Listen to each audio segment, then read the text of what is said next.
Buenas tardes, bienvenidos a todas y todos. Les damos la bienvenida al coloquio de primavera Suayet 2025. Le cedemos la palabra al maestro Alfonso Reyes para que dé inicio. Adelante, maestro. Qué amables, muchas gracias. Muy buenas tardes a todas y a todos. Es un gusto estar con ustedes continuando con esta jornada de 3 días. Inició ayer, continuamos el día de hoy a distancia y mañana estaremos concluyendo. Después de estos anuncios, agradezco en principio la anfitrionía del doctor Cristian Miguel Acosta y de la licenciada Nuria Gil Serra, quienes se van a encargar de conducir precisamente los destinos de esta actividad académica de segundo turno. Empezamos a las 5 o estamos dando continuidad ahora de 7 a 9, en donde temas muy importantes como perdón, la interseccionalidad en el ámbito de la niñez, el género, los derechos humanos, como un puente precisamente multidisciplinario que nos va a aportar elementos para todos aquellos que hacen o piensan hacer un trabajo de investigación, que están montados en ello y que al final, pues es lo que nos hace crecer y aprender.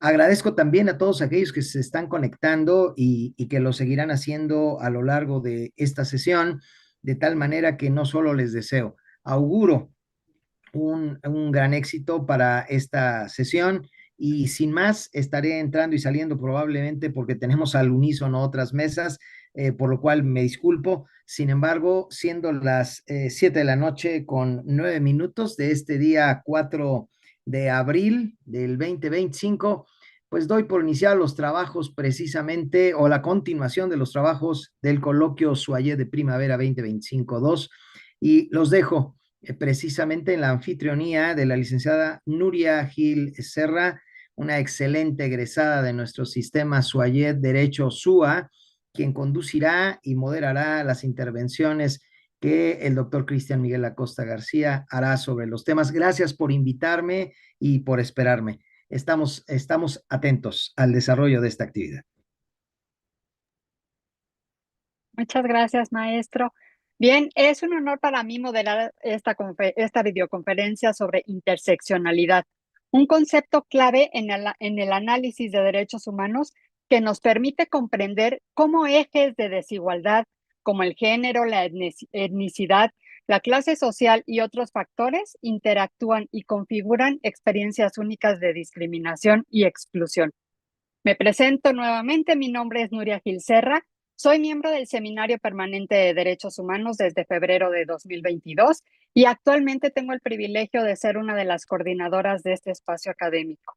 Asimismo, formo parte de la planta docente del Diplomado de Titulación Derechos Humanos para una nueva época, donde abordaremos temas fundamentales para la comprensión y defensa de los derechos humanos en el contexto actual.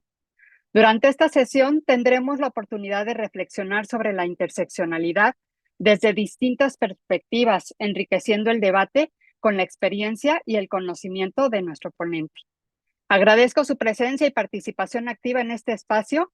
Sin más preámbulo, damos inicio a nuestra videoconferencia y me permito presentar a nuestro ponente, el doctor Cristian Miguel Acosta García. Él es licenciado y maestro en Derecho por la UNAM con mención honorífica, doctor en Innovación y Administración Educativa y doctorando en Derecho. La Secretaría de Ciencias, Humanidades, Tecnología e Innovación lo reconoce como investigador nivel 1 del SNI. Trabajó en el entonces Tribunal Federal de Justicia Fiscal y Administrativa, la Secretaría de Gobernación y en ONGs enfocadas en políticas de primera infancia. Es socio en Acosta García y Asociados, desde donde ha dirigido acciones de incidencia con sociedad civil y organismos como UNICEF. En el ámbito académico es profesor de carrera asociado C en la UNAM, FES Acatlán, responsable del Seminario Permanente de Derechos Humanos Suayet y profesor titular en la Escuela del Poder Judicial del Estado de México. Es autor del libro Responsabilidad Patrimonial del Estado y cuenta con diversas publicaciones, tanto en instituciones nacionales como internacionales. Con un enfoque teórico-práctico, ha dirigido acciones de incidencia legislativa, consolidación de normas oficiales mexicanas y presentación de amicus curia y comentarios ante la Suprema Corte de Justicia de la Nación. La comisión y la Corte Interamericana de Derechos Humanos, así como ante diversos órganos nacionales de Naciones Unidas, perdón. Entre las distinciones destacan el Premio Nacional de Estudios sobre Justicia Fiscal y Administrativa del entonces Tribunal Federal de Justicia Fiscal y Administrativa, la Cátedra Especial José Vasconcelos 2023-2025, el Premio RIE a la Innovación Educativa otorgada por universidades públicas y privadas del país, la presea Gustavo Vaz Prada por dirigir proyectos de servicio social, la beca Santander en Harvard Business Publishing and Innovation in Teaching, así como en la titularidad de diversos proyectos PAPIME para la innovación educativa. Le damos la bienvenida, doctor. Adelante. Bueno, pues muy buenas noches a todas y todas. Es un gusto estar aquí en el coloquio de Primavera Soyet con un tema bastante interesante que es la multidisciplina y cómo la podemos aplicar desde diferentes perspectivas. En primer lugar, como siempre, agradecer a nuestra división, al doctor Roberto Carlos, a nuestro coordinador de Derecho, el maestro Alfonso López Reyes, y también a nuestra moderadora, la licenciada Nuria Gil Serra, por brindarnos la oportunidad de compartir con ustedes parte de los conocimientos teórico-prácticos que hemos desarrollado a lo largo de ya varios años y que queremos compartir con ustedes, bajo un enfoque sí jurídico, pero también multidisciplinario para que juguemos con elementos teóricos y prácticos. Como pudieron advertir en las actividades del coloquio, en esta ocasión hemos querido hacer algo un poco más dinámico, más allá de un mero conversatorio con todas y todos, sino darles la pauta para pensar y repensar los retos que implica jugar con estándares multidisciplinarios y elementos que nos llevan a salir de nuestra zona de confort en nuestra área de especialización. A tal efecto, hemos preparado una serie de recomendaciones muy concretas. Vamos a ir más o menos rápido dándole los elementos puntuales que les sean de utilidad, pero queremos que nos ayuden con estos elementos. Uno, si estamos en un celular, lo ideal es que puedan tener otro dispositivo porque vamos a estar jugando con dos plataformas, Zoom y Mentimeter, para hacer alguna serie de preguntas y jugar con elementos específicos. Y de ser de posible, pues tener a la mano una computadora o tablet, aparte de aquella donde estén en Zoom, para que no se confundan o puedan pasar de una ventana a otra y puedan tener todos los elementos, ¿sí? Y importante que puedan tener abierto durante toda la sesión. Les vamos a compartir en el transcurso de la misma una liga de Mentimeter para hacer preguntas, para empezar a analizar y demás. Y también importante, vamos a tener un espacio de 10 minutitos muy rápidos para que ustedes revisen la información y vean cómo esta teoría, que parecería muy vaga, muy imprecisa, muy lejana, que está solamente en libros, la podemos utilizar en nuestro día a día en temas de derechos humanos, en temas de protección a grupos en situación de vulnerabilidad, para darle ese enfoque que siempre nos interesa muchísimo, que es conjuntar la teoría con la práctica y hacer efectivo eso que estamos estudiando durante los años de nuestra carrera, especialidad, maestría, doctorado. Y también van a tener ahí a la mano el Zoom para hacer las preguntas que consideren pertinentes para poder tener un apartado específico. Tenemos planeado que esta sesión dure 1 hora 15 minutitos. Vamos a sacarle el mayor jugo, a lo mejor nos tardamos un poquito menos, pero importante que puedan estar compartiendo. Recordemos que estamos en un taller para darle este enfoque teórico-práctico y su participación para nosotros es muy importante, que los podamos escuchar, que podamos opinar y debatir para resolver cualquier duda. Bueno, y con estos elementos como parámetros introductorios, les compartimos, hemos dividido la participación de este taller en 4 elementos. Vamos a empezar con un caso. Nos interesa mucho el storytelling para darle sentido, para ponerle nombre y apellido a la interseccionalidad y que sea algo mucho más concreto y mucho más conocido. Después vamos a meternos con un poquito de teoría para hablar de qué es interseccionalidad. Seguramente lo han escuchado, han oído de ella si somos abogados, internacionalistas, sociólogos y demás. Y ahí es donde entra precisamente estos retos multidisciplinarios que son parte de nuestro coloquio de Primavera Soyet.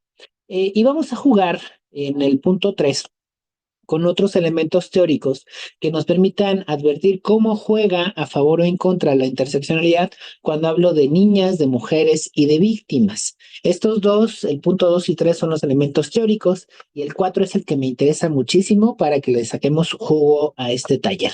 Vamos a analizar normas específicas para ver si cumplen o no con estándares de interseccionalidad y cómo ustedes podrían bajarlo a un caso concreto para la incidencia en política pública, para la incidencia en un caso concreto, para modificar y hacer efectivos los derechos humanos bajo un enfoque 100% multidisciplinario, pero también, muy importante, 100% práctico. Bueno, con esos parámetros, vámonos con el primer punto y vámonos con un caso muy concreto y muy real que se nos da tristemente durante el desarrollo de todas nuestras actividades. Vamos a ver, estamos leyendo el periódico y nos encontramos con esta nota que nos puede desgarrar un poco ahí nuestra visión o nos lleva a ciertos argumentos que nos generan cierto coraje. César ya anda por acá, un gusto verte, César. ¿Nos ayudas, por favor, a leer el texto que viene de este lado? Y dinos qué piensas del mismo, por favor. Perdón, no vi qué lado, mi lado derecho. Del lado izquierdo, la primera vez. Ok, la primera vez mi papá lo hizo porque quiso. Más abajo, todo este cachito. Ah, caray, no, no puedo bajar, profe. A ver, ahí lo ves. No, solo veo la imagen, perdón. Ok. Bueno, a ver, vamos a leerla. Dice tal cual. La primera vez mi papá lo hizo porque quiso. Ángela denunció a su padre, la apostaba como premio en el juego de cartas, ¿no? Cuando Felipe entró en su cuarto, se metió a su cama y la tomó por la fuerza. Ángela era apenas una niña, tenía 14 años y ahí empezó a vivir un infierno que duró 13 años, porque él, Felipe, su padre biológico, también fue su verdugo. Entonces, tenemos un caso triste, amargo, Brenda ya lo está manifestando, donde una niña a partir de los 14 años es víctima de violencia sexual por la persona que tendría que estarla cuidando. Y el tema es que no fue una, no fueron dos, tres, fueron múltiples ocasiones durante 13 años de la vida de Ángela, que su caso fue descubierto cuando acudió a un médico por un dolor de estómago y se advirtió que sus problemas físicos y mentales iban más allá de un mero problema intestinal, ¿no? Y ahí se advirtió que Ángela había sido víctima de violencia sexual después de 13 años de múltiples encuentros sexuales con su padre, que también la apostaba en las cartas cuando perdía, ¿no? Y aquí vale la pena preguntarnos para empezar, ¿una adolescente fue violada por 14 años hasta que tuvo 27? Preguntémonos, ¿qué papel debería jugar la familia en este tipo de casos? Ángela tenía a su mamá, Ángela tenía dos hermanas menores, la nota periodística dice que la mamá le daba menjurjes para que no quedara embarazada y que Ángela aceptaba ser violada porque sus otras dos hermanas pues eran menores y no quería que sufrieran lo que ella había sufrido, ¿no? Siguiente pregunta. ¿Por qué esperar 13 años para hacer justicia y respetar los derechos de Ángela? ¿Es importante o no que el Estado, en caso de que Ángela quede embarazada, o hubiera quedado embarazada, en la nota no lo dice, se le da el acceso a la interrupción voluntaria del embarazo? Pero yo preguntaría aquí, ¿es suficiente que el Estado le dé la interrupción voluntaria del embarazo a Ángela? ¿Sí o no? Para que cumpla con sus obligaciones, para que no tenga un parámetro de revictimización o algún otro elemento adicional. Esto es importante, pensémoslo un poquito, porque aquí tenemos un complemento muy específico que nos permite jugar y entender cómo protegemos derechos humanos cuando hablamos de casos de niñas o adolescentes víctimas de violación. El caso de Ángela, tristemente, no es una excepción a la regla, es un caso que tristemente se da de manera muy común en nuestro país, en Latinoamérica, y que nos lleva a repensar qué estamos haciendo bien y qué estamos haciendo mal como Estado, como ministerios públicos, como abogados, como médicos, psicólogos, trabajadores sociales y todas las ramas que se encuentran involucradas cuando atendemos a una persona que es víctima de violencia. Y en ese sentido, esta es una cartilla de derechos que creó la Comisión Ejecutiva de Atención a Víctimas. Y aquí dice, oye, ¿qué tienes que hacer? ¿Qué tenemos que hacer nosotros como adultos, como personas abogadas que están estudiando con estos elementos y parámetros para entender qué hacer, ¿no? Aquí la SEAP dice, 1, mantén la calma. 2, pon atención a lo que dice. 3, dile que el niño está seguro, que le crees y que le vas a dar la protección que necesita. 4, ponte en su lugar y escucha atentamente. 5, hazle saber que no tiene la culpa, que es muy valiente en el punto 6 y que lo vas a proteger. Y el punto 7 me interesa en demasía para entender los alcances de este taller que estamos desarrollando. Gladys, ¿me ayudas por favor con el punto 7? Sí, si la niña o adolescente resulta embarazada a consecuencia de la violación, tiene derecho a que se interrumpa ese embarazo, debe acudir a una institución pública de salud y solicitarlo. A partir de los 12 años no se requiere una denuncia previa ni autorización del padre, madre o tutor. ¿Ok? Entonces, me da este punto y el punto 8 me dice, oye, si descubres que alguien cercano sufrió a ver, dame 2, sufrió violencia, denuncia y ve y busca una institución especializada. Y entonces aquí nos preguntaríamos si es jurídicamente válido que a partir de los 2 años, pensando en el caso de Ángela, no se requiera denuncia previa ni autorización de padre, madre o tutor. Importante, no parto de una premisa de una interrupción legal del embarazo que se da dentro de las 12 primeras semanas, parto de la premisa de una interrupción voluntaria que se da como consecuencia de una violación. Hay un violador y hay un agresor sexual que está causando una afectación específica y que tiene que ser, en teoría, sancionado por el Estado. Pero si se dan cuenta, esta cartilla no menciona nada sobre este parámetro. Tenemos estos 2 ejemplos ligados, el caso de Ángela y el caso de la cartilla de atención a víctimas de la Comisión Ejecutiva de Atención a Víctimas. Vámonos a Menti para darle este enfoque práctico, por favor. Ya les compartieron. Fer, ¿nos ayudas a compartirles nuevamente la liga ahí en el chat para que nos digan qué opinan sobre estos temas que estamos analizando y cómo lo podríamos resolver de manera específica para darle la atención a esta niña, a Ángela o alguna otra adolescente que se encuentre en este supuesto? Entramos, por favor. Vamos a hacer 4 preguntitas muy concretas para tenerlas. Si tienen alguna pregunta o comentario, las vamos a ir sumando en el chat. Al final, la licenciada Nuria nos va a ayudar a retroalimentarlas, pero vámonos por partes para empezar a jugar, ¿vale? Y darle este enfoque teórico práctico. Bueno, ya tenemos 14 personas, compartimos otra vez la liga, por favor, y vamos a ir contestando algunas preguntas. Importante, como lo mencionamos al inicio de la sesión, no vayan a salirse de esta página, la vamos a volver a ocupar más adelante, ya casi al final, para darle este contenido teórico práctico que nos interesa. Dijimos que es un taller, entonces vamos a estar jugando con las normas, viendo qué se puede hacer y qué no se puede hacer en este tipo de casos bajo un enfoque multidisciplinario, pero también interseccional. Ya tenemos a 30 personas, vamos pues con la primera pregunta. Díganme, por favor, de manera específica. Ay, no, el proyecto, me fui, perdón, discúlpenme, ¿es esta? ¿Está bien que una niña o adolescente aborte sin el acompañamiento de sus padres?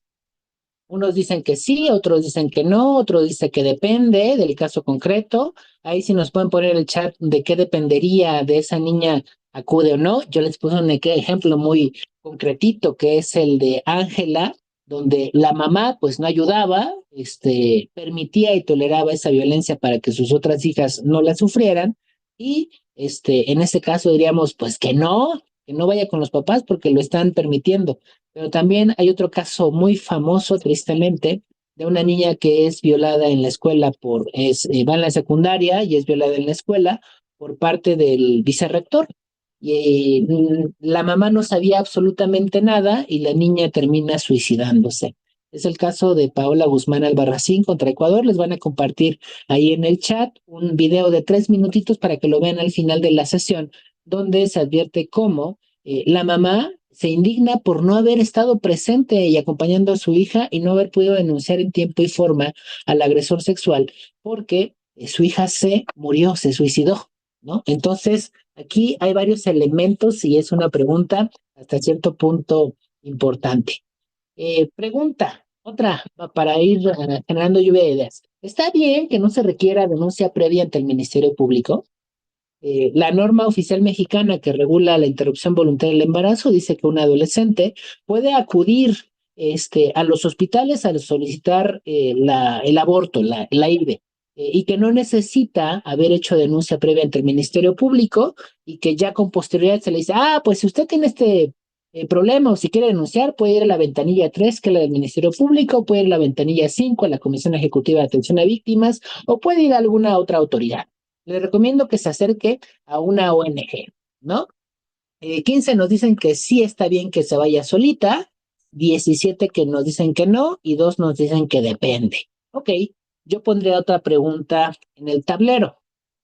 Si Ángela, nuestro primer caso, hubiera ido al ministerio, si Ángela a los 14, 15 años hubiera acudido a solicitar una IVE, no se le tiene que preguntar por qué, solo dice que es causa de violación, le practican el aborto y Ángela regresa a su casa.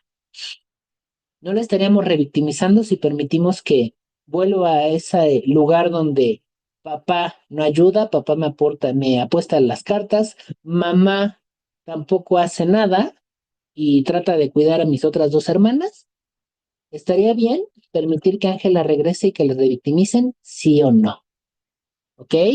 Llegamos 15 que sí, está bien, 17 dicen que no, 2 nos dicen que depende. Bien, vamos con la siguiente pregunta en esta lluvia de ideas. Vamos a darle el enfoque multidisciplinario. En el SUA somos de Derecho, Relaciones Internacionales, Lengua y Literatura. Entonces, ¿qué especialistas necesitarán intervenir cuando se acerca una niña que es víctima de violación y que ha quedado embarazada? ¿Qué profesiones necesitamos que se involucren para la toma de decisiones? ¿Qué se les ocurre? ¿Cómo le damos esa atención a esa niña o adolescente? ¿Ok? Ya dijeron, los doctores son básicos, ellos son los que pueden y tienen el conocimiento técnico para practicar en su caso un aborto, pero también ver si la niña no tiene alguna enfermedad venérea. Necesitamos psicólogos, esa niña necesita atención psicológica. Si tristemente hemos sido víctimas de la delincuencia, nos roban la cartera, nos roban el carro, terminamos medio traumados. Ahora imagínense a una niña que ha sido víctima de violación. Psicología con perspectiva de género, especialistas en violación, tenemos doctor y psicólogo, peritos, abogados, un médico, personal de salud, el MP, una autoridad jurídica. Bien, ok. Ahí hay varias ideas, el DIF también tendría que estar, el IMSS ya nos lo dijeron. Hay varias dependencias, varias autoridades involucradas en la toma de decisiones de manera específica y entonces no me basta con un enfoque jurídico, necesito un enfoque multidisciplinario que me permita dar una atención integral en este tipo de casos. Ok, ya tenemos esta primera parte, entonces vamos con la segunda, pero vamos con la licenciada Noria Gil. Muchas gracias. Bueno, ya vimos aquí con estas preguntas cómo es importante conocer lo que nos dice la ley y lo que tenemos que hacer precisamente para no revictimizar a estas niñas o adolescentes que han sido víctimas de una violación y que por ello requieren de una IVE, ¿no? Me llamó la atención ver la multidisciplinariedad que necesita este caso y no vi, por ejemplo, que nadie dijera que se necesitaría en un momento dado un intérprete. Vamos a pensar que una niña ha sido víctima de violación, pero esta niña pertenece a un pueblo o comunidad indígena y no sabe español y únicamente habla su lengua materna. Entonces, también es importante ver esta interseccionalidad en todos los casos en que se puede presentar. Muy bien. Bueno, pues vamos con esta segunda parte de nuestro taller.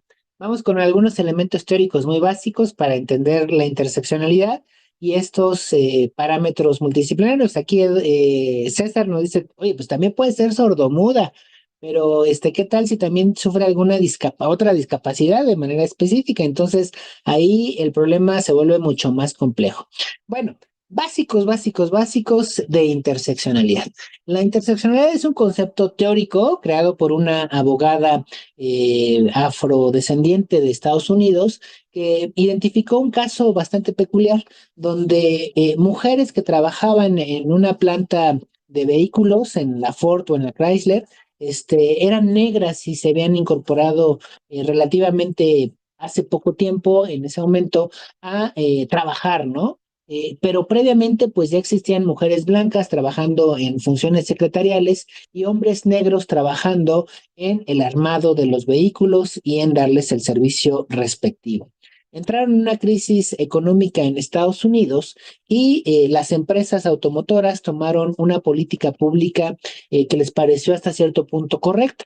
Oye, ya no hay dinero, estamos en recesión, vamos a aplicar la política del último contratado, primer despedido. Y bajo esa premisa, las últimas que entraron al changarro fueron las mujeres afrodescendientes. Entonces las despidieron a todas ellas y indignadas fueron e impugnaron ante los jueces. Dijeron, no es justo porque nosotras sufrimos una discriminación doble, porque somos mujeres, pero también somos afrodescendientes, somos mujeres negras. Y cuando llegaron ante el juez les dijo, no se puede. Ustedes tienen que escoger un camino o el otro. O las considero como mujeres y no hay discriminación porque siguen trabajando mujeres en la empresa, que son mujeres blancas y tienen funciones secretariales y llevaban más tiempo que ustedes en la misma y por lo tanto la política es correcta, o las considero como mujeres afrodescendientes. Y tampoco puedo considerar que sean discriminadas porque lo cierto es que hay muchísimos hombres, incluso contratados antes que las mujeres blancas, que siguen trabajando en la empresa. Entonces no hay discriminación. Lo que ustedes piden es que les dé un combo de derechos de mujeres y de personas afrodescendientes para hacer efectivos sus derechos y eso no está permitido.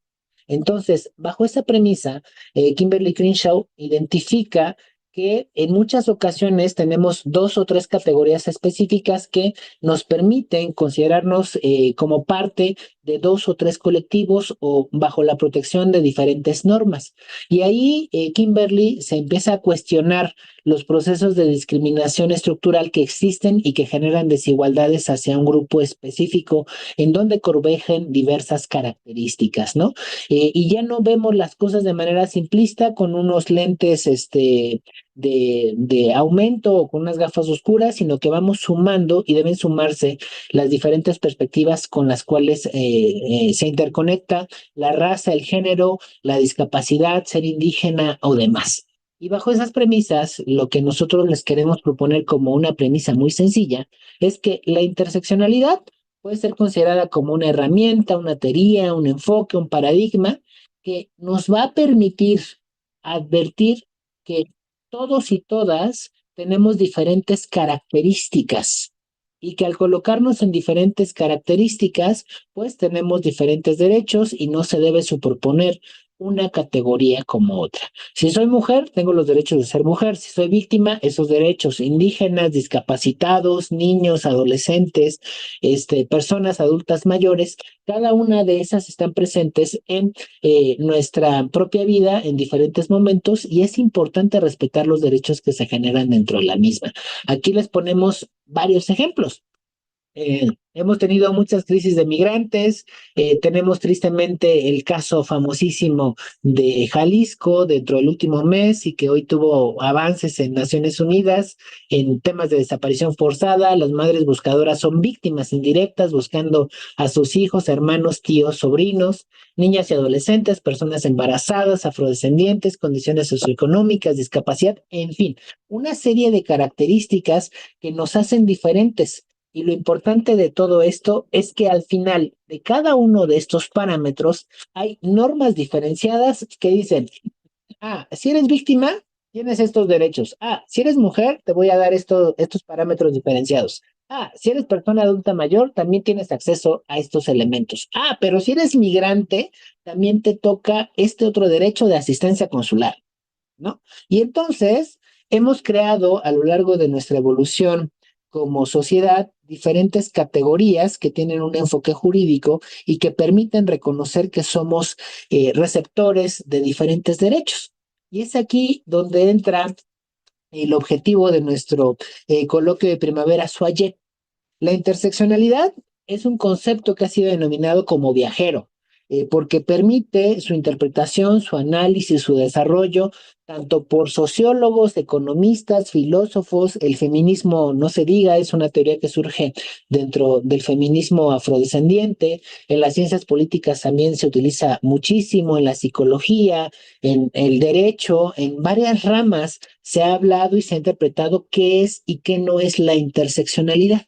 El que sea tan sencillo que pueda ser representado como este camino que se entrecruza, donde una persona tiene que tomar forzosamente uno o el otro, ha llevado a que tenga una exponenciación y una utilidad práctica en diferentes ramas del conocimiento. Y entonces se discute qué es un enfoque, un paradigma, una teoría o algún otro elemento de manera específica. Y también otro de sus grandes retos es, oye, ¿pero qué se intersecciona? Yo soy parte de la comunidad LGBT, yo soy indígena, yo soy discapacitado, yo tengo una condición socioeconómica diferente, yo soy una mujer chicana, lesbiana, yo soy X o Y. Y entonces, en estas subjetividades posmodernas, hemos creado tantas categorías como ideas podemos tener en la mente. Lo que nosotros proponemos o lo que advertimos es que cuando existe una categoría desde el punto de vista jurídico, las que vienen en el artículo 1 de la Constitución, pues podemos identificar que hay categorías que han pasado por un estándar previo que les permite consolidarse y decir, no, espérate, ya hay una Convención de Derechos de las Mujeres, ya hay una Convención de Derechos del Niño, ya hay una convenio 169 de la OIT para pueblos y comunidades indígenas, ya hay una norma que reconoce que existen esos derechos. Y eso nos da cierto parámetro de objetividad. Cuando hablamos de un caso como el de Ángela o de una niña violada, pues hay varias perspectivas multidisciplinarias, porque como bien advirtieron, necesita intervenir un médico, un psicólogo, trabajadores sociales también son muy importantes porque identifican las condiciones de vida, las condiciones económicas de una niña, sus relaciones familiares, victimólogos que también son fundamentales, abogados que ahí vamos a tener varios, ¿no? El MP, los jueces, los especialistas en niños, los especialistas en feminismo, y demás. Ciencia política y administración para crear planes y programas específicos para la atención a la violencia.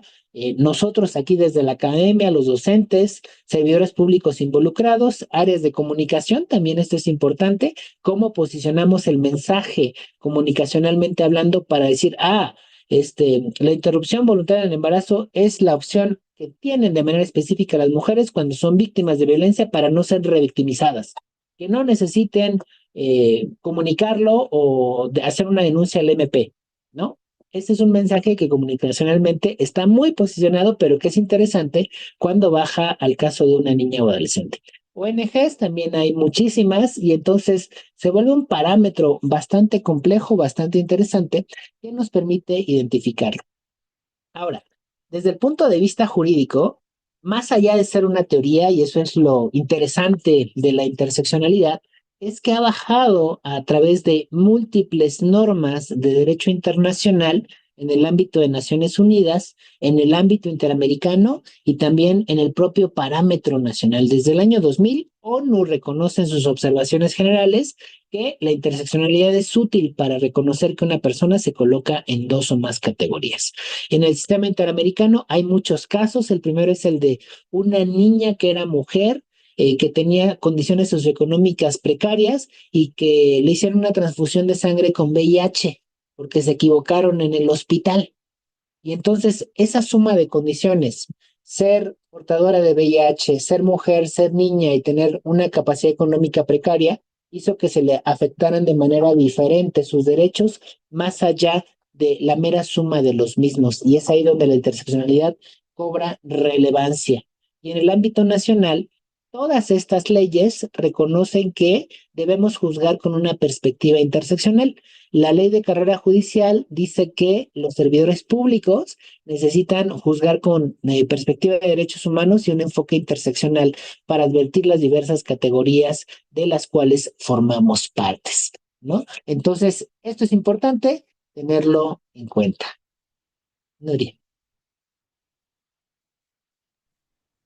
Gracias. Bueno, ya vimos cómo Kimberly Crenshaw es quien da este nombre a esta teoría, paradigma o lo que sea para poder garantizar los derechos de una persona que tiene o que se encuentra en una, dos o tres o hasta cuatro categorías sospechosas que sabemos que están garantizadas en el artículo primero de la Constitución.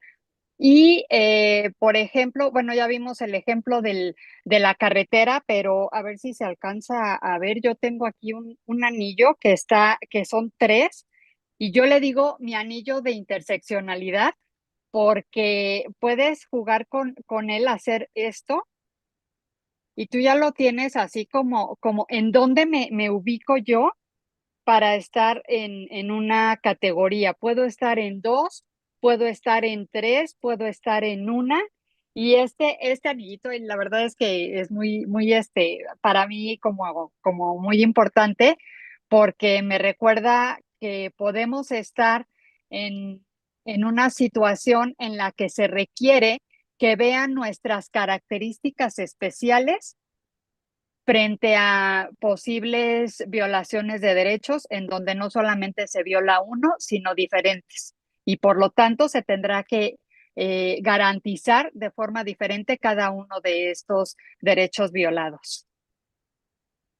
Muy bien, muchas gracias, Nuria. Y con esto pasamos al tercer punto sobre la interseccionalidad con tres categorías. Esta es padrísima porque se puede aplicar a muchas cosas: comunidad LGBT, pueblos indígenas, personas adultas mayores y demás, pero hoy queremos hablar con nuestros casos concretos entre la interseccionalidad, el ser niña, adolescente, pero también es mujer y es víctima de violencia en cualquiera de sus múltiples tipicidades de violencia, ¿no?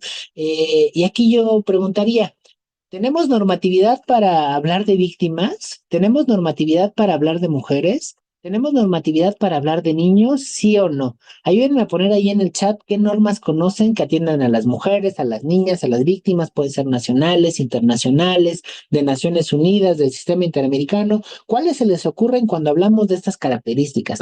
Porque el caso que veíamos de manera específica, pues coloca a las víctimas en esta interseccionalidad entre ser una mujer, entre ser niña, pero también ser víctima.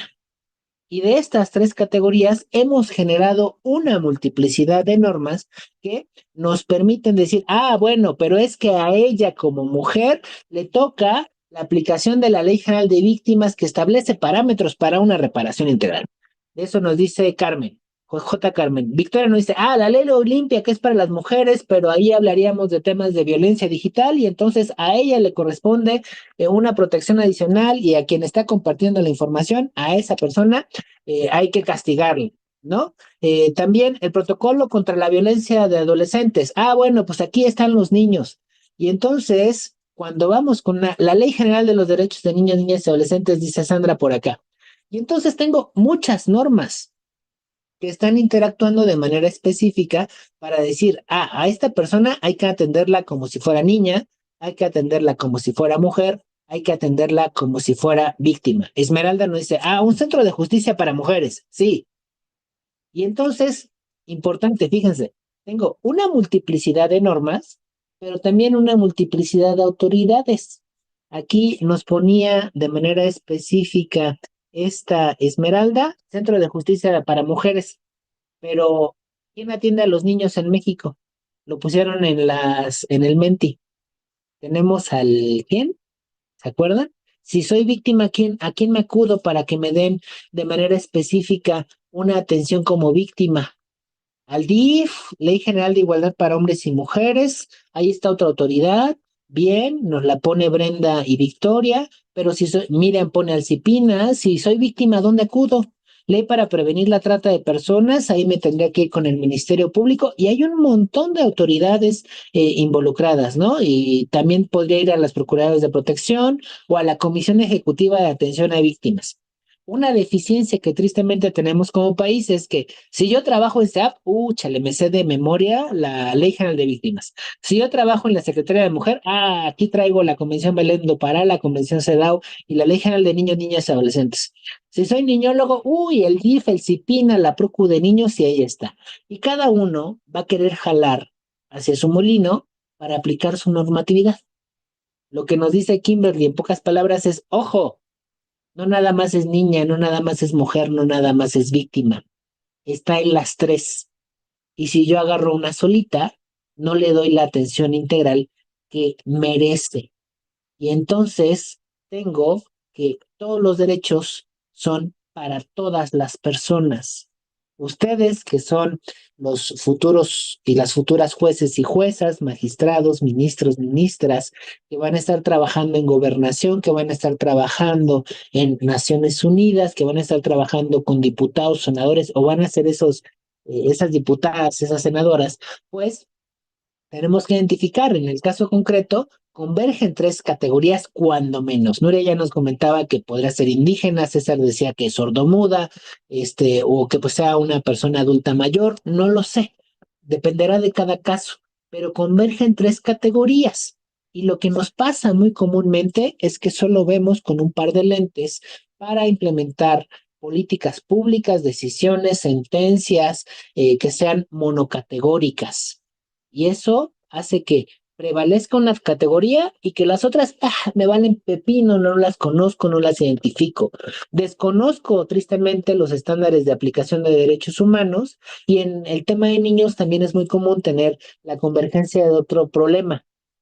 Vemos la vida con nuestra historia, nuestra perspectiva de adultos, tenemos visiones adultocéntricas donde decimos, no, el niño no sabe lo que es lo mejor para él. Yo digo que hay que hacer esto. Hay un caso, uno de los últimos casos famosos es el caso de María contra Argentina, donde todo mundo decidió por la niña y nadie la escuchó. Y la Corte Interamericana dijo, no, espérate tantito, la niña tiene derechos por el hecho de ser niña, ¿no? Ahí les van a compartir en el chat por si lo quieren revisar, el caso de María contra Argentina. Una niña que no se supo si había sido violada o no, pero que estaba embarazada y que dijo, yo me quiero quedar con mi hijo. Y nadie le hizo caso y al final la Corte Interamericana resolvió algo bastante interesante. Y entonces el Estado interviene, el Estado trata de resolver y nos llevamos a esta discusión específica. ¿Está bien que el Estado permita o que se aborte sin necesidad de denunciar el delito cuando se trata de una niña, sí o no? ¿No corremos el riesgo de que se revictimice, sí o no?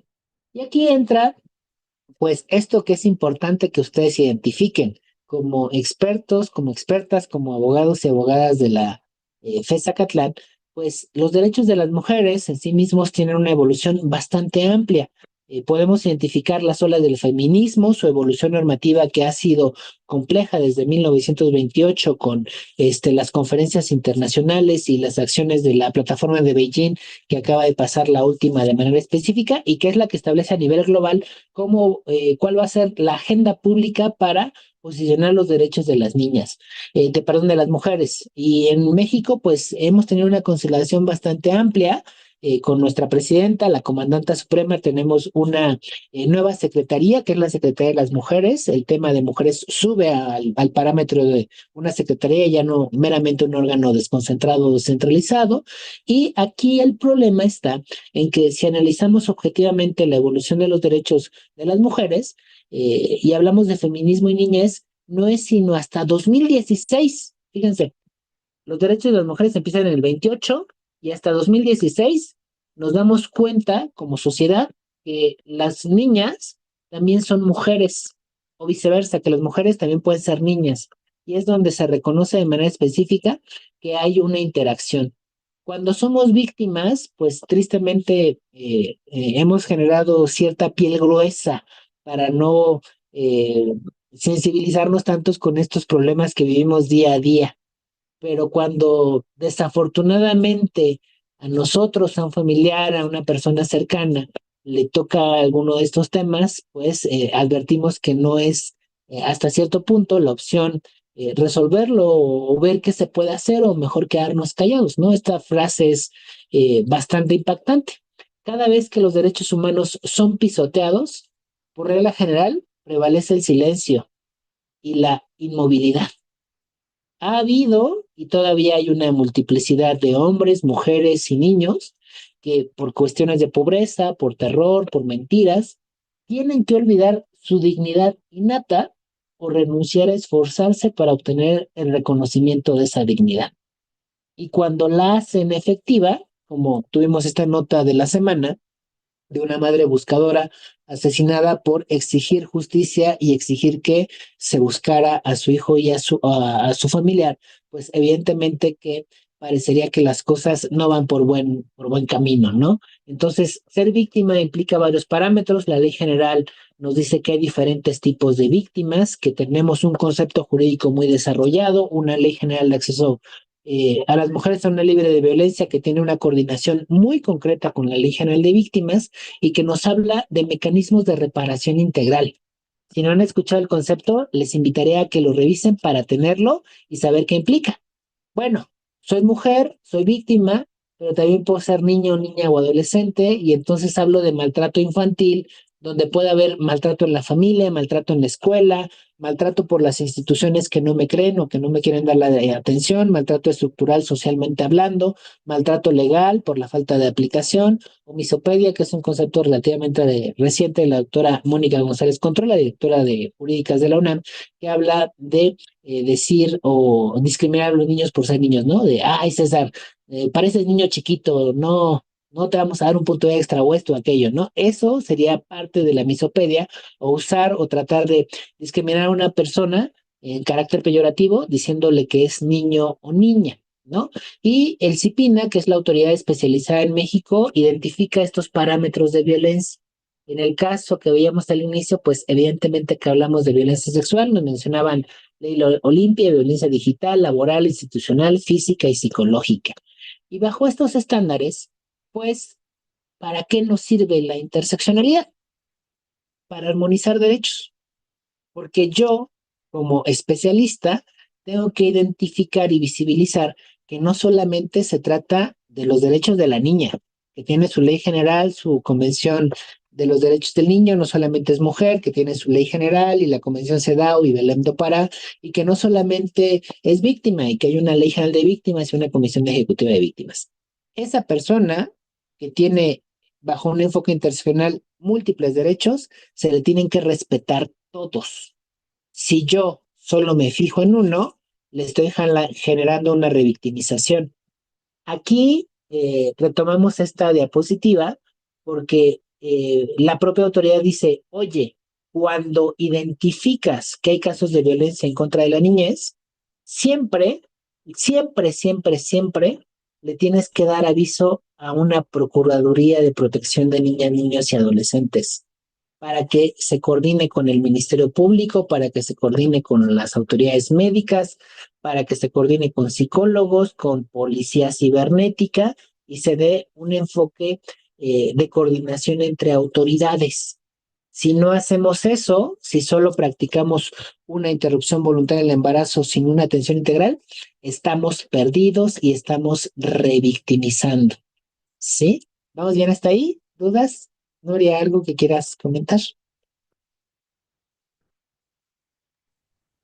Sí, aquí es importante hacernos varias preguntas de cómo podemos llevar a a la práctica la interseccionalidad. Por ejemplo, ¿es suficiente conocer una sola norma para garantizar los derechos de las personas? ¿Y cómo aplicamos dos o tres leyes nacionales, pero también tratados internacionales, también sentencias de la Corte Interamericana? Es un tema, la verdad, muy interesante que como abogados tenemos que saber muy bien para poder garantizar los derechos de nuestros clientes o de nuestros incluso pues familiares.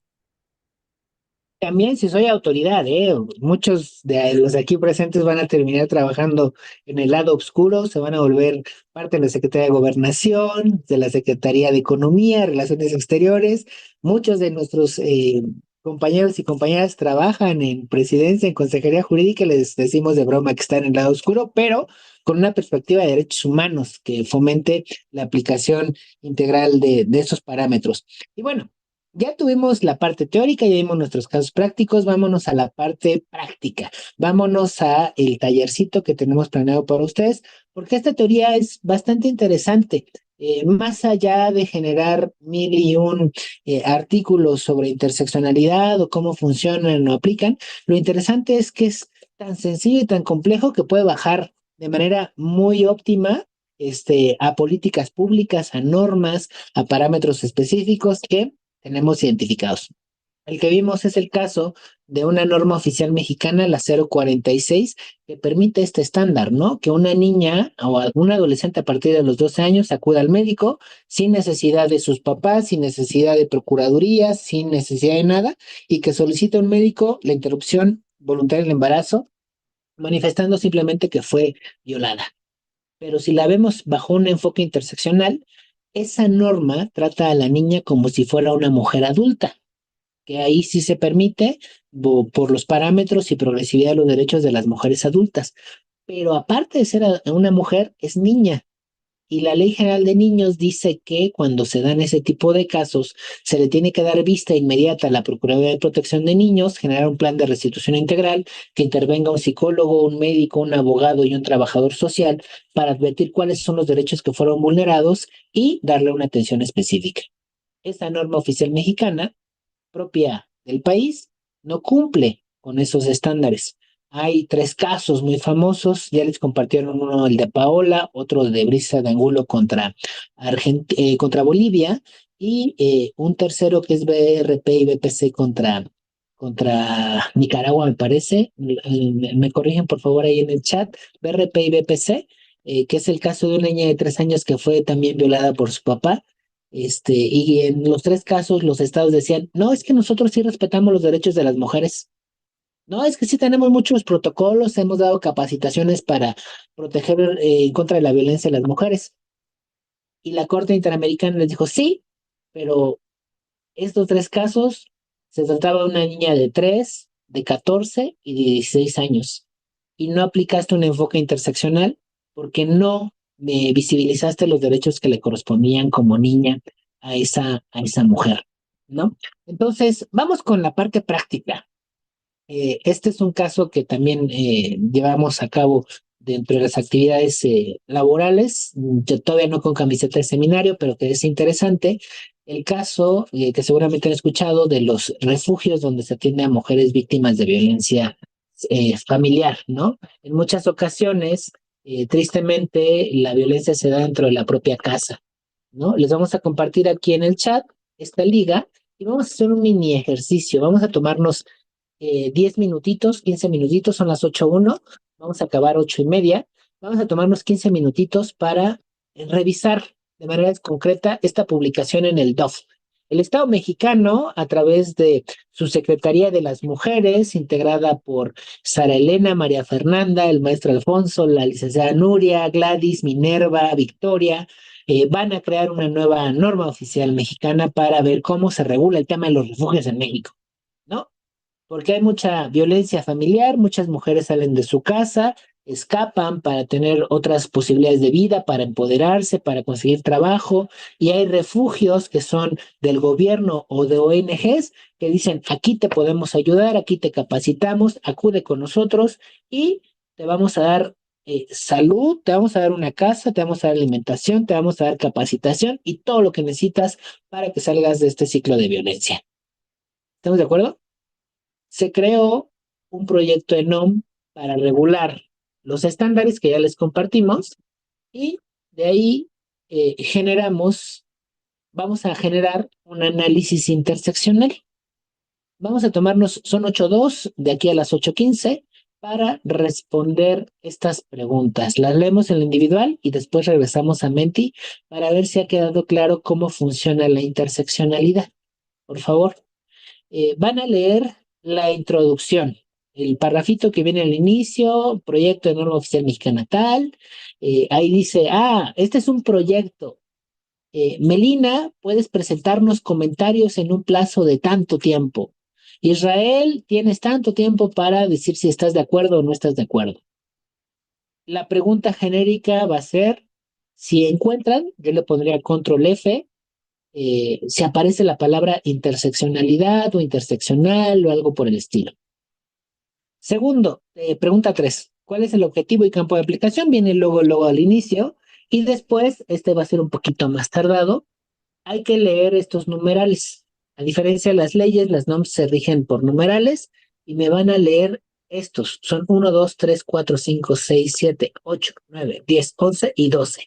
¿Sale? Pero véanlo con este enfoque interseccional. Son 8:03, regresamos 8:16 para hacer preguntas concretas en el Menti para ver si queda claro cómo podremos bajar la interseccionalidad. Y piensen, la NOM me dice que puedo modificarla, que puedo presentar comentarios. ¿Presentarían o no comentarios para fomentar ese enfoque interseccional? ¿Sale? Vamos pues con esos 15 minutitos. Pongo aquí un cronómetro para que se tomen su tiempo. Y ahorita les regreso a las preguntas. ¿Las podemos compartir en el chat, por favor? Acuérdense que era taller, ¿eh? Entonces necesitamos que se pongan truchas y ahorita regresamos al Menti. El temporizador tiene 13 minutos.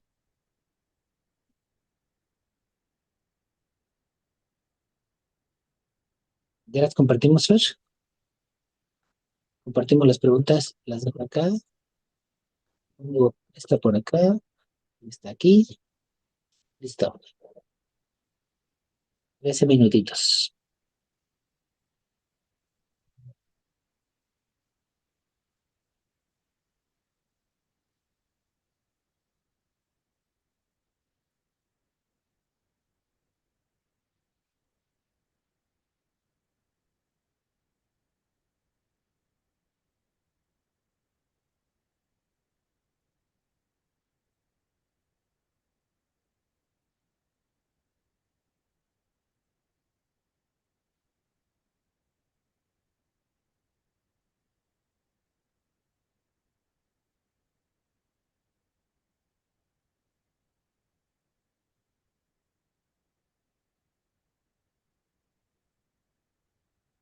Las preguntas las van a poner, las ponen ustedes en apúntenlo ahí en su cuadernito, porque al final estamos, acuérdense también en un concurso a ver quién gana.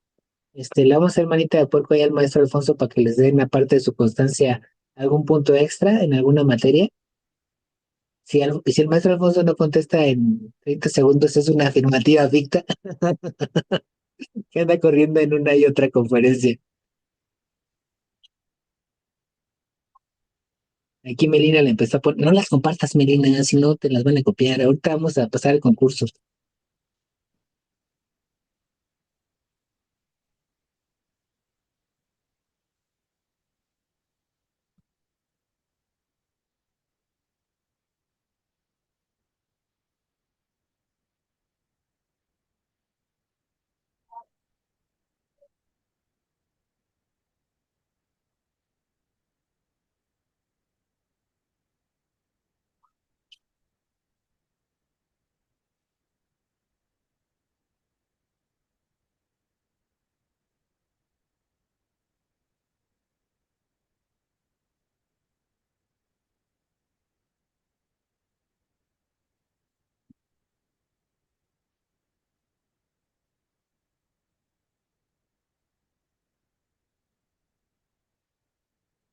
Quedan 10 minutitos.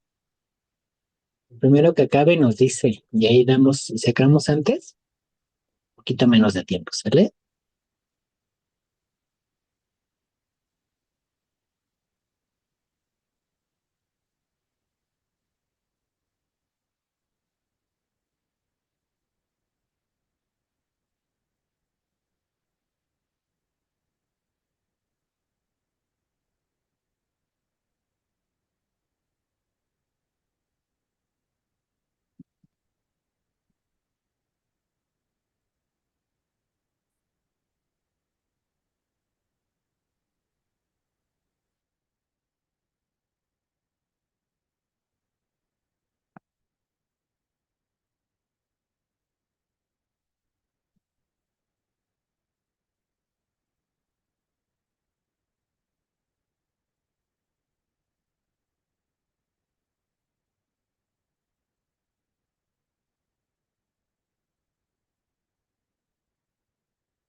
Ocho minutos.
Seis minutos.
5 minutitos.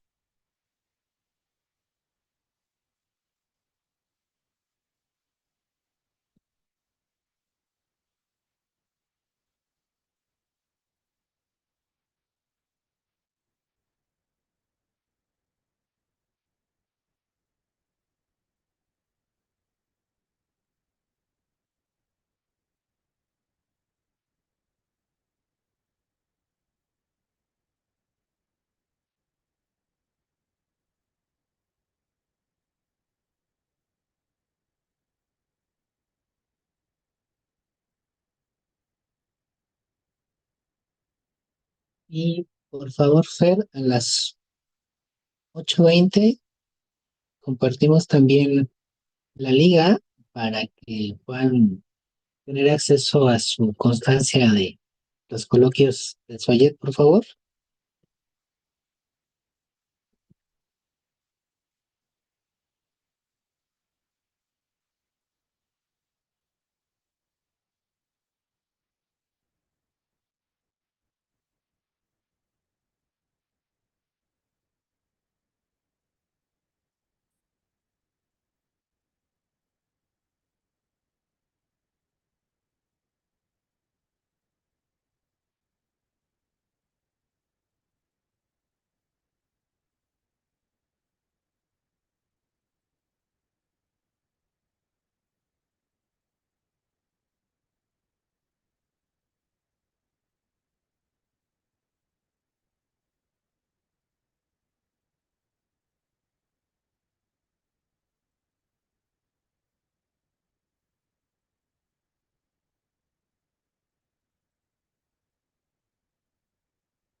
Quedan 3 minutos.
Un minuto.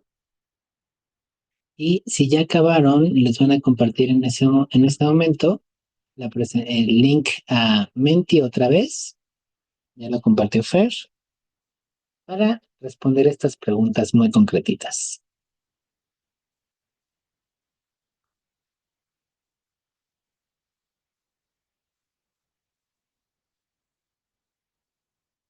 $50.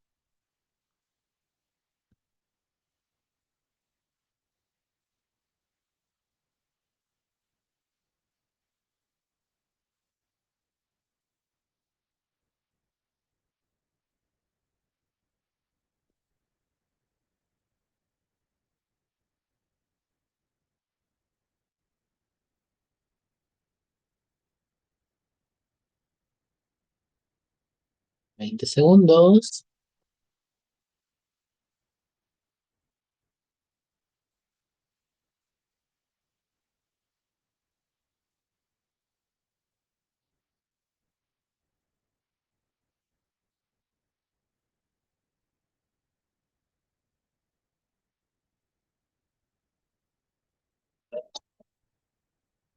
Listo. Bueno, vamos pues. Última parte, vamos a ver si ha quedado claro y después resolvemos algunas dudas sobre interseccionalidad.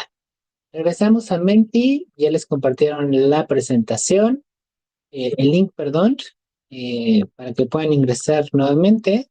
Vamos a darles un minutito para que vuelvan a incorporarse. Ya tenemos aquí 3 personas. 30 segunditos para que vuelvan a ingresar. El link está en el chat de Zoom o si están en 2 dispositivos, pueden escanear el QR para que respondan más rápido.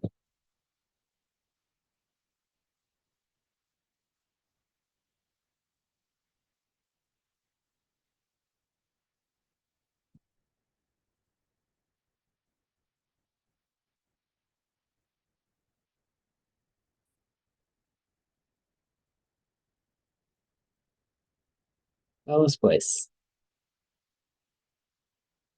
Pongan su nombre. Tenemos ya 40 jugadores.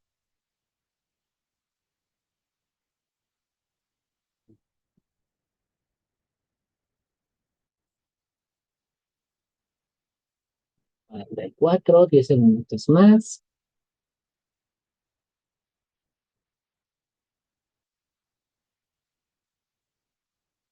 45, ok.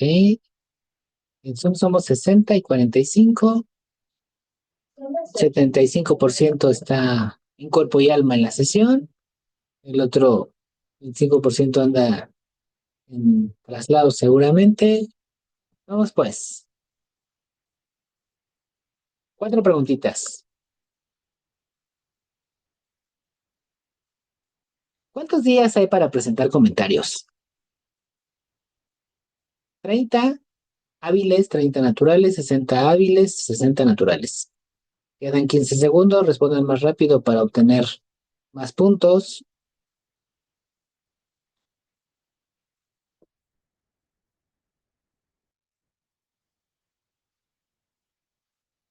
Ya les compartieron también el link para constancia. Vámonos, 60 días naturales. Si lo leen bien, dice ahí que tenemos 60 días naturales. Siguiente. ¿Quién es la población usuaria?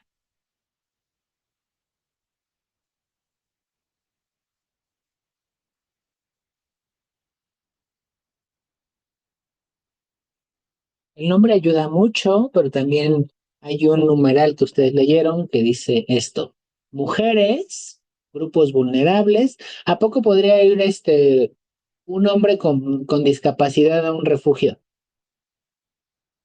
Ahí pusieron grupos vulnerables. ¿Un hombre con discapacidad podría acudir a un refugio? ¿Esa es la población usuaria? César dice que no.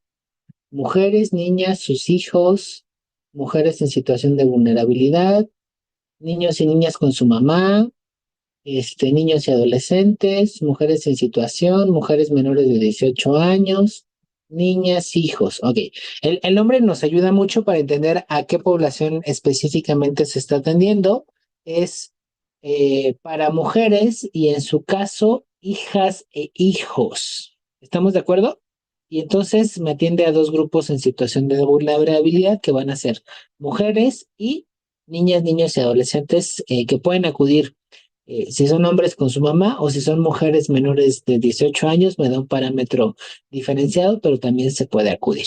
¿Sale? Si digo grupos en situación de vulnerabilidad o grupos vulnerables, no me ayudaría mucho porque me lo deja muy abierto y podría decir que un hombre de la tercera edad discapacitado es un grupo en situación de vulnerabilidad, pero no es la población objetiva de esta norma oficial mexicana. Siguiente pregunta. ¿El proyecto considera los derechos de niñas, niños y adolescentes en su marco normativo? Si atiende a mujeres y a niños, niñas y adolescentes, ¿se les considera sí o no?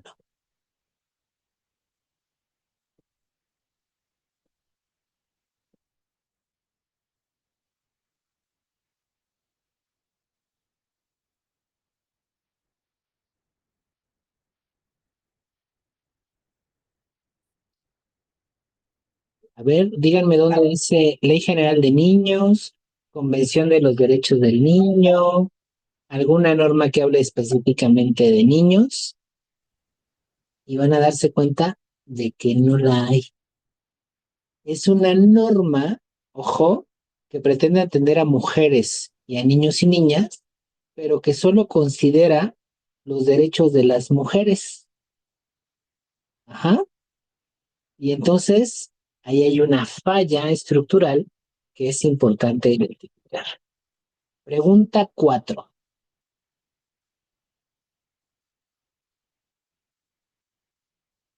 ¿El proyecto tiene enfoque interseccional? ¿Encontraron si dice interseccional o no? ¿Si considera las diferentes categorías?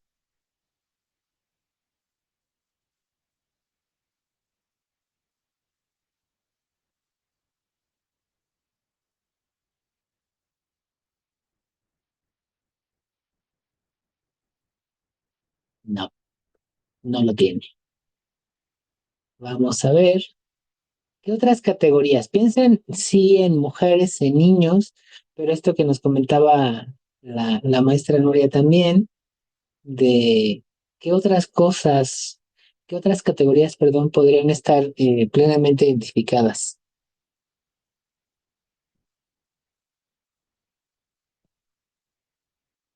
Discriminación de manera genérica, ok. ¿Alguien más? Discapacidad, podría ser el idioma, sí. Ah, esto, sí, esto salió en la discusión. Personas trans, adolescentes, mujeres adultas mayores, claro, necesitan una protección diferenciada. Hace como un año salió una nota que fue muy relevante, el caso de una señora como de 85 años al que su hijo la maltrataba y nada más la sacaba para ir a cobrar las pensiones del bienestar, ¿no? Indígenas, víctimas, en teoría se da por entendido que entran las mujeres víctimas porque es las que sufren violencia. No considera condiciones socioeconómicas de manera expresa, mujeres indígenas, discapacidad, capacidades diferentes, adulto mayor, bien. Ahí tenemos identificado algo que se hizo en el grupo de trabajo que participó en la modificación del proyecto de norma oficial mexicana, fue la identificación precisamente de mujeres trans, ¿no? Que era un tema que generaba ciertos parámetros diferenciados. Pobres y comunidades indígenas no se diga. Puede llegar una mujer víctima de violencia que no habla precisamente español y que necesita una protección diferenciada y adultos mayores, pues también, ¿no? Entonces, queda claro, este parámetro no tiene, solo considera mujeres, pero no me da un parámetro diferenciado para atender a toda la población de manera específica. Vamos con la pregunta 5. Si una mujer se quiere ir y regresar con su agresor, ¿se le puede obligar a quedarse en el refugio?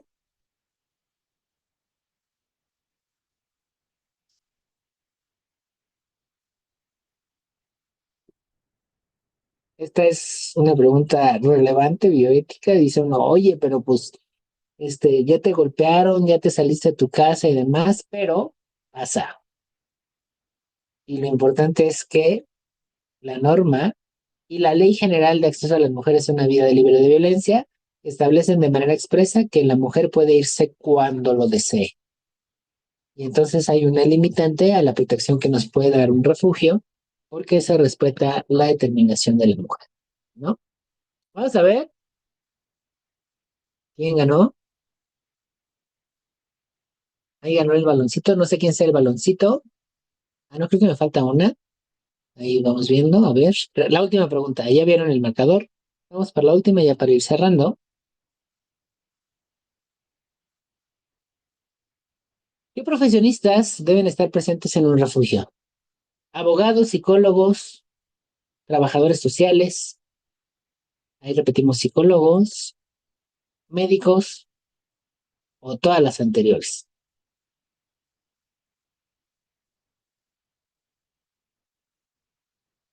Acuérdense que hay que leer todo antes de firmar. Ah, Y ahí están parte de los retos multidisciplinarios. César firmó luego, se le ve en la cara, vio abogados y dijo, claro que estoy ahí, obvio. La multidisciplina y los derechos humanos están presentes.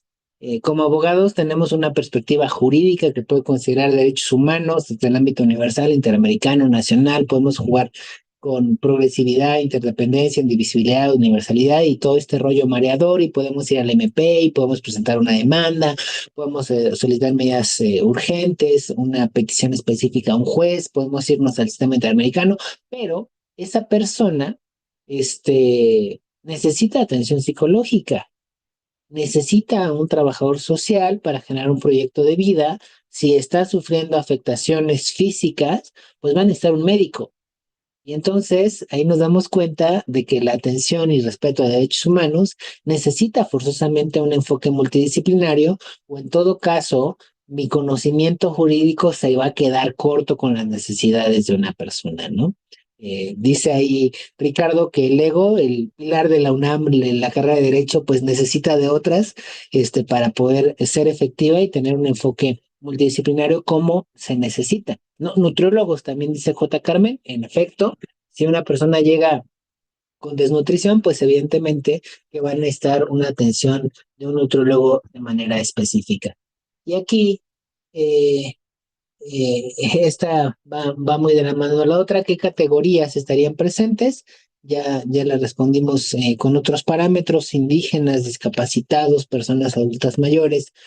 Son importantes, mujeres trans también van a estar presentes para el desarrollo de esta actividad. Y la pregunta es, con estos elementos teóricos, prácticos, ¿ustedes podrían haber realizado o presentado comentarios para advertir que la norma carece de enfoque de niñez, que no se está considerando los derechos de todas las mujeres, que se puede hacer otras cosas? ¿Qué dirían? Porque esto, por sencillo que parezca, se presentó de esta manera. Y nosotros dijimos, oye, Secretaría de Economía, fíjate que tu población usuaria son mujeres, son niñas, niños y adolescentes. Pero revisando tu norma oficial mexicana, pues no traes nada de parámetros normativos de protección a niños, niñas y adolescentes. Y fíjate que pues tus mujeres que son víctimas de violencia no son mujeres de entornos urbanos con una capacidad económica media. Son y pueden ser mujeres indígenas, mujeres discapacitadas, mujeres adultas mayores, mujeres migrantes, pueden ser niñas o adolescentes indígenas, niñas o adolescentes con discapacidad y demás elementos. Y cuando presentamos estos argumentos dijeron, jale, tienes un punto importante, y se hicieron modificaciones a la norma para darle este enfoque de niñez, pero también este enfoque interseccional, que al final suman. Y una frasecita que venía ahí de manera específica en la presentación es que todos los derechos humanos son para todas las personas, ¿no? Y lo que buscamos es la armonización de derechos antes que confrontar a una población con otra. Si ustedes revisan con calma, háganlo, los invitamos a hacerlo. La norma tiene una perspectiva de género al 100%, pero carece ese proyecto de un enfoque de niñez y de un enfoque interseccional. Vamos a ver quién ganó. El baloncito es el que gana. No sé quién es el baloncito, Ser, Ted, y en tercer lugar Miriam. No, segundo lugar Miriam. Ese baloncito, el maestro Alfonso dijo que le iba a dar un punto en una materia si se manifiesta, y si no, ya no. Bueno, y con esto llegamos a la parte final, ya para cerrar esta charla, este mini taller. Esperamos que les sea de utilidad para hacer una serie de conclusiones específicas. Al final, lo que queremos que se lleven es que la interseccionalidad va a permitir un diálogo multidisciplinario bastante interesante y que puede aplicarse ex ante, es decir, cuando se va a crear una norma jurídica, o ex post, cuando un juez, un abogado tiene que resolver un caso y decir, espérate tantito, esta persona sí le tienes que aplicar perspectiva de género, pero también perspectiva intercultural y la perspectiva de adultos mayores o de niñez o de adolescencia. se genera un impacto social y transferencia de conocimiento cuando podemos jugar la teoría con la práctica para darle un enfoque tanto a casos individuales como a políticas públicas, pero siempre buscando solucionar problemas concretos, ¿no? Y la interseccionalidad abre una premisa bastante interesante. Desde un punto de vista jurídico y con estos enfoques sociológicos, económicos, filosóficos de política pública, cuando yo identifico categorías y advierto que una persona se coloca en más de una de ellas y solo considero uno de esos derechos, pues me hace abrir la perspectiva y decir, momento, yo puedo ser experto, experta en género, puedo ser experto o experta en derechos de comunidad LGBT, de pueblos indígenas, pero esa persona a la que voy a atender no solo es mujer, también es indígena, es discapacitado, es adulto mayor, es niño, niña o adolescente. Y si me quedo con mi perspectiva exclusiva de la que soy especialista, pues voy a quedarme corto. Y mis convicciones personales o mi expertise me puede cegar para dar una respuesta interseccional clara y objetiva que armonice derechos, no están en pelea, no están en discusión. Si es mujer y es niña, se le dan ambos derechos. Si es discapacitada o alguna otra condición o categoría, se tienen que respetar todos y cada uno de ellos. Y entonces hay un reto doble. Entender que necesitamos de otras disciplinas para aplicar derechos humanos y entender que podemos ser especialistas en una materia, pero necesitamos conocer todas las demás. Con eso les agradecemos y les damos nuevamente la palabra a nuestra moderadora, la maestra Nuria Gil, y estamos atentos por si tienen alguna pregunta o comentario que realizar. Muchas gracias. Esperamos que este taller haya sido de su agrado y que se lleven un conocimiento adicional sobre la interseccionalidad.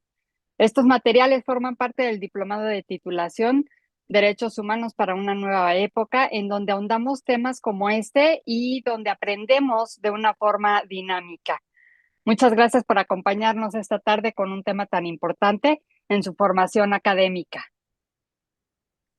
No sé si está todavía el maestro Alfonso para que dé el cierre o creo que no. Anda en las otras mesas. En otras mesas. Bueno, sin más, les agradecemos mucho. Estamos a su disposición ahí en el SUA los miércoles con clases de Derecho Constitucional. Derechos Humanos es en licenciatura escolarizado, pero cuídense mucho. Nos vemos. Que estén muy bien. Hasta luego, César. Un gusto verte nuevamente. Buenas Bye, bye. noches. Buenas noches. Gracias. Bye. Bye.